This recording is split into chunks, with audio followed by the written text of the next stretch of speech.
The name of Freddie Valentich disappeared while flying a Cessna over Bass Strait. Before he vanished, Valentich radioed that he was being buzzed by UFOs, but whether he was or not remains a mystery. No trace of his aircraft was ever found. Paul Norman of the Victorian UFO Research Society remains convinced that aliens were involved. We got a lot of information from witnesses who saw objects in the sky on that day and night. We have now 20 witnesses who saw a green light out over Bass Strait at the same time and in the same direction that Frederick Valentich was when he was reporting the object with a green light. You say this is the greatest mystery in Australian aviation history, but the aviation department says that Freddie Valentich simply crashed into Bass Strait. Well, we don't know whether it went up or down or disintegrated. We do know that that particular spate of sightings began around the area 6 weeks prior to its disappearance, and it reached the peak that very weekend that it disappeared. Well, regardless of whether it went up or down or disintegrated, there was a UFO involved. And that's that. The Cash Lotto cake is currently being cut 11 ways. 7 of them. Hello. Yes. Yes. Yes. Oh yes, another radio station, yes.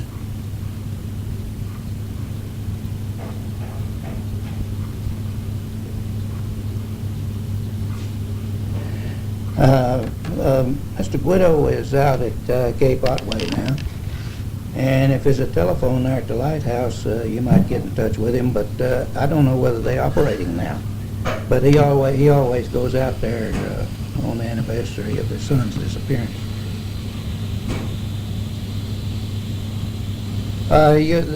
He usually was closed for the day. He'll probably be home tonight. Something like that, yes. He'd be back. He'd probably stay till after 7:12. That's the time his son disappeared. Yes.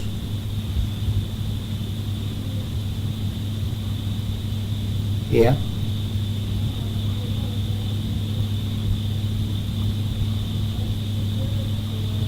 Yes, I'd be glad to talk with you. I'm going out in a little while. I'll be away about an hour.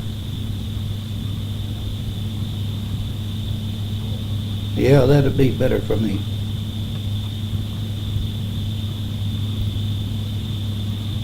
Yes, that's right. See, most of the people know about this because it happened on their doorstep. But actually, Frederick Valentich was the 20th case we know about where they've either gone up or down or disintegrated. We don't know what happened in the last 30 years. That's the ones we know about. No, it's worldwide. No, this is worldwide research. Yeah, where something has happened to the aircraft and personnel, they have either gone up or down or disintegrated during an encounter with a UFO. My first guess is that this sound, that drowned his voice out. Do you recall that 7 years ago? Yeah, as you know, there was a sound, mystery sound, that interrupted his voice. I think it was actually these UFOs have a strong electromagnetic effect and gravitational effect on objects that are nearby, and I think it was the beginning of the disintegration of his aircraft. That's a first guess. Now, that's a first guess. I don't know whether it went up or down or disintegrated. But there's definitely UFOs involved. Yeah. You have a copy of my release there. Yeah.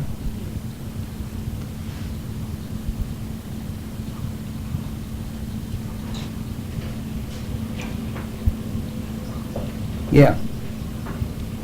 Yeah.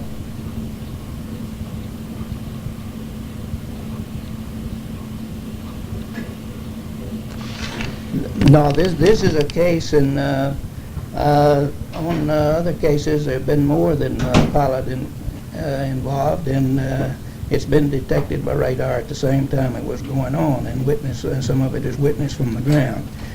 We don't classify disappearance of an aircraft unless a UFO, we know a UFO is involved. If a ordinary disappearance, it could be caused by anything, but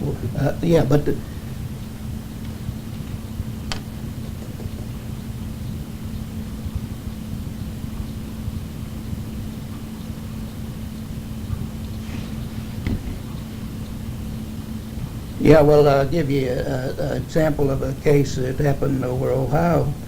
No, it's over Michigan. This was several years ago, one of the 20 cases, where a UFO was detected via radar, and the jet at Kinross Air Force Base was scrambled and vectored into the proximity. And the pilots and also his observer were reporting the appearance of this UFOs as they were vectored in, as the aircraft was vectored in. And first there was a lot of static, and then they too lost communication with ground control, but they still saw the blips on their radar screen, and the blip of the UFO and the blip of the interceptor merged. Then the whole lot took off. They stayed stationary about 20 seconds. Then the whole lot took off, and that area too was searched for 3 weeks, and nothing was ever found. Aircraft, our UFO, or the men. We didn't even know the name of the pilots. But as I mentioned, there are 20 such cases that we know about. There'll be a next number that we don't know about. As you probably know, they were trying to treat Valenti's disappearance as an ordinary aircraft disappearance. And the press, the world first learned there was a UFO involved because one of the pilots flying at the time reported the UFO. So then they had to admit it. And all that the Department of Transport would release was the transcript from the tape. They would never release the sound itself. Yeah, from a great deal can be learned by doing sound spectrum analysis on the tape, but they refused to release the tape. See, there's a lot of cover-up in this business. Yeah.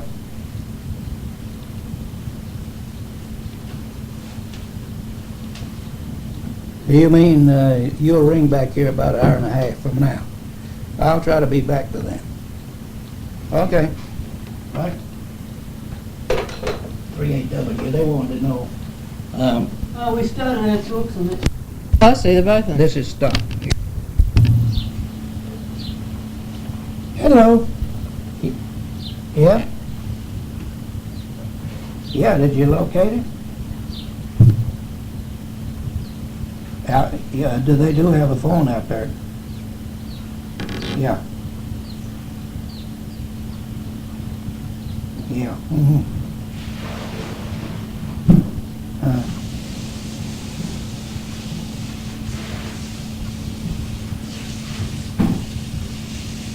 By phone? Oh, yes. All right. Well, that was you, wasn't it? Yeah, well, we only got 2 calls from 38W. Yeah. All right. That's right, that's right.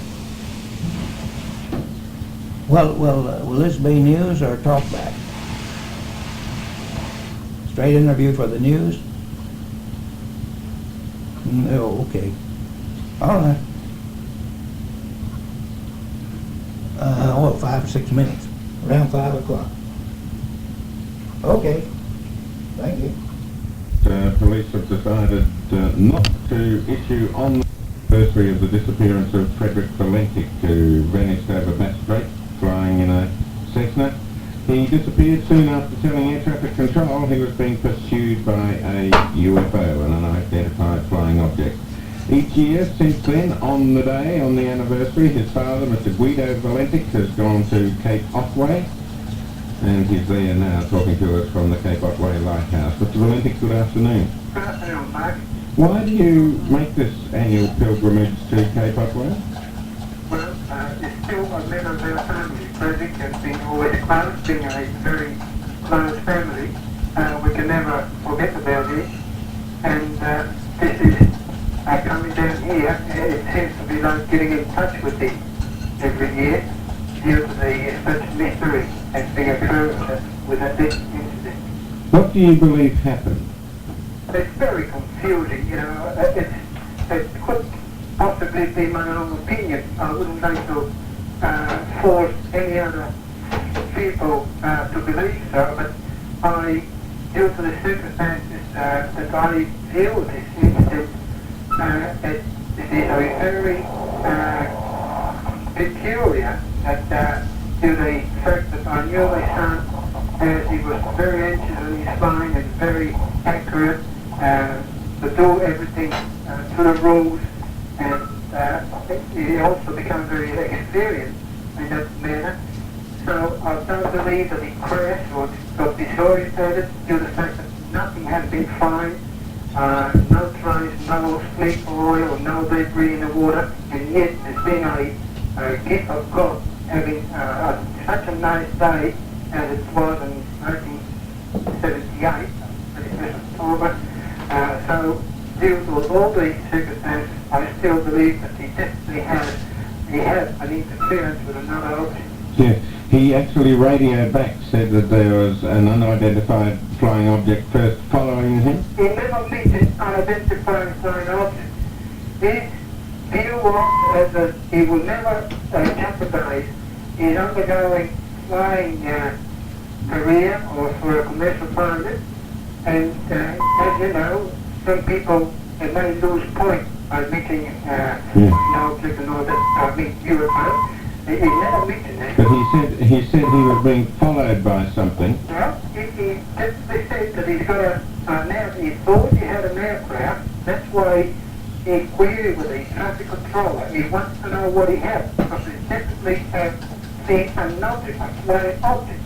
He never said that was unidentified. He could not, he was not in position to quote that way. Therefore, his point of view was actually, he believed that being such a restricted area in this Cape Horn Lake, he had a series of 5,000 feet and so forth, he thought that it might be a military aircraft, but the traffic controller definitely proved to him that no other flying in the area.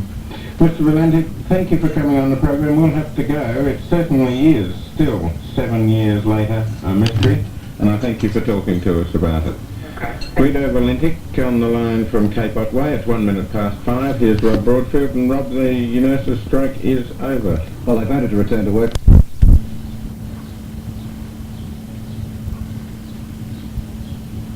Yeah, they puts pressure on the Department of Transport again. They've already phoned him. Puts pressure on them bloody idiots. Officials. Officialdom.